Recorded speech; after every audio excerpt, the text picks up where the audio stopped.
Okay, so the next section, part 3 of the kinematics, is falling objects. And what's kind of cool about falling objects is that the acceleration is always going to be, well, I should say negative. It will always be a negative 9.8 meters per second squared because the force of gravity is downward. And so even if the object is moving upwards, your acceleration will be a negative 9.8. It's always pulling you down.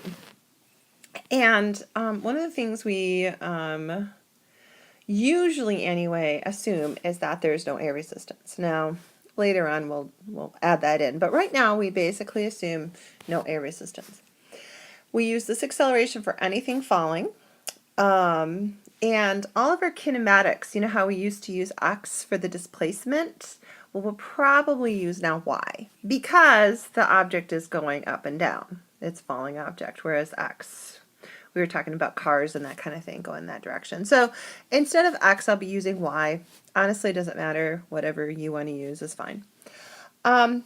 But we want to think about this. What if I throw an object up in the air? So I've got a ball and maybe I'm throwing it up in the air and I give it a certain initial velocity of, whatever, say 10 meters per second. Well, that's a positive 10 meters per second because I'm throwing it upward. But I have a negative acceleration. So it should come as no surprise that the object is slowing down. And in fact, it slows down until it gets to a point where the velocity is 0 at the top of its flight, and then it falls back down and speeds up because now at this point it'll have a negative velocity and a negative acceleration, so it should be speeding up. Now we should talk a little bit about what's going on when the ball is being thrown up and when it's falling. So a couple of things we want to talk about, and I think I'll draw the picture on the next. Okay, the one thing we want to talk about with an object going up and coming back down. So I'm throwing the object up, it's coming back down. A couple things that always going up at the very top and coming down, it is always an acceleration of negative 9.8 meters per second squared. The time up will equal the time down. Okay, there's some symmetry there. Time up equals time down. The velocity at which it is thrown is going to equal the velocity only negative when it's caught in the same spot. So if I throw a ball up in the air, whatever velocity I give it initially, the velocity that I catch it with will be the same velocity, only negative. Now, one of the things that I want to make a point of is a lot of people say, well, you're going to throw the ball up and then you're going to catch the ball. The final velocity is 0. And that is a real common mistake. But you have to realize I'm not interested in the fact that it's been caught. I mean, everything's going to stop. So like in a car accident, the car is going to stop, but I'm not interested in the car stopping. I'm interested in the fact that it's going a certain speed before it stops. So that final velocity, what you want to talk about is the instant before it hits the ground or you catch it or something like that. That's the final velocity. And that will equal your initial, just negative. The signage, super important to keep track of that. The last point here is you pick a spot that the object starts, and below that it will be a negative, and above that will be positive displacement. And we're going to take a look at that in the next example. So if I take a ball and I throw it up like so, and I throw it down, if I'm talking about this displacement, like how high up it went, it'll be positive. But if I'm talking about, hey, how much time is it going to spend in the air? Well, my displacement is this, because this is where it starts, and this is where it stops. And it will be a negative displacement. And that's going to be very important to keep in mind. So let's take a look at the example. Okay, so this is the example. Jason hits a volleyball straight upward at 2 meters above the floor at an initial velocity of 6 meters per second. So this is basically what's happening. I'm not gonna show Jason, but it goes up like so, and then, okay, so there's a couple questions we're going to ask about this ball. First of all, if it comes straight down, if he throws it up, it comes straight down, he catches it at the same spot. Let's take a look at that. What's that going to look like? Well, we'll call that A. Okay, call that A. All right, well, first of all, a couple things we know. We know that the initial velocity is a positive 6 meters per second. If he's going to catch it in the same spot, right before he catches it, it will have a negative 6 meters per second. The other thing we know always for falling objects is that's the acceleration of the ball the whole entire time. We also know that the displacement is 0 because it starts and it stops at the same point. Let's see, I guess that is pretty much what we know.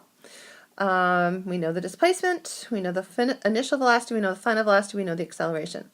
So at this point, it says how long. We can just go ahead and use the second kinematic. The final is equal to the initial plus that. Okay? And so we got a negative 12 divided by a negative 9.8, 1.22 seconds. Okay, so that's the time up and down when he catches it. All right, so that's part A. Let's look at the next one. The next question is, well, how far up does the ball go?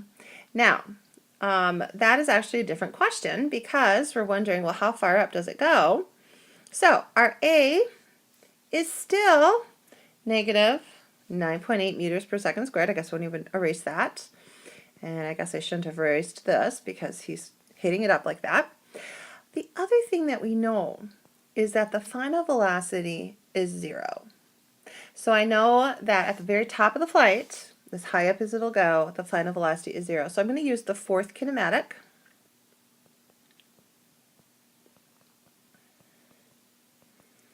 And instead of x, I'm going to put y. So go ahead and solve for that. You're going to get 36. You're going to subtract it over. You're going to divide by that. Okay. And we should get 1.83. Let's just get 1.8. 1.8 meters. So the ball will go up 1.8 meters before it stops, and then it comes back down.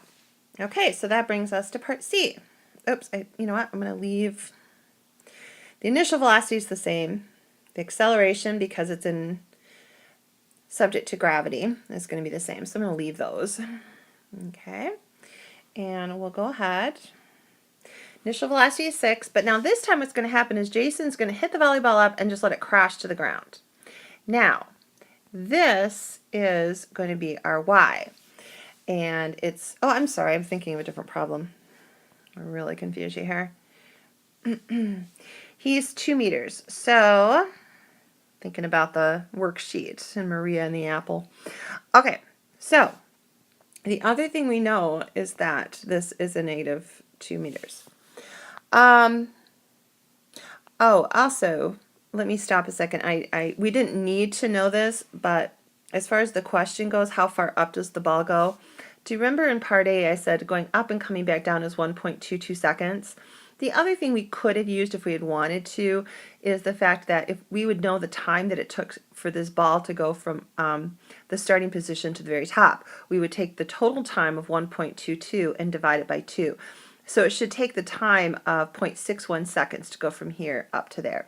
And you didn't know that, or you didn't need to know that as far as this one went, but it's just kind of an interesting piece having to do with the symmetry. Okay, so back to this one. I have an initial velocity of 6.0. I have a y, which I think this is probably the most confusing part of this one, is negative 2 meters because it starts there and it finishes there. And of course we have our acceleration of negative 9.8. We don't really have anything else. We knew that the time up and down to this point was 1.22, but as far as the additional time here, we don't know. And that's what we're looking for. We don't know the final velocity right before it crashes to the ground here. We don't know that. So we don't know a lot. What you could do if you're looking for time is you have your displacement, you have your initial velocity, you have your acceleration. You could use the third kinematic. The only problem with the third kinematic is that it has a t and a t squared. So you'd have to use the quadratic formula. If you have that in your calculator and you want to do it, go right ahead. What I think I'm going to do is to go ahead and use the fourth kinematic and solve for the final velocity. So I'm going to go ahead and take the square root of 6 squared plus 2 times negative 9.8 times negative 2. Now notice here, if I didn't make that a negative 2, that would make my answer different. Wrong. Okay, so I'm going to go 36 plus 2 times negative 9.8 times negative 2. It's 75.2. Take the square root, and I get 8.67. Now, remember, this is a plus or minus 8.67 for your final velocity. Which one should we choose if this object is going downwards? And of course, you know that we need to choose the negative. All right. So now I have a negative 8.67, and what I'm going to do is go ahead and put that into, and I have to erase this just for space on my iPad screen here. I'm going to go ahead and plug that into just the second kinematic. All right, so negative 8.67, 6, negative 9.8, and then t. And then you can just go ahead and solve for t.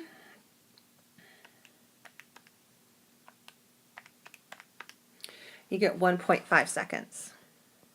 Okay. All right, well that's Kinematic 4. At this point you should be able to do some of the chapter problems on freely falling objects and the worksheet on falling bodies, and then the next video will be rockets.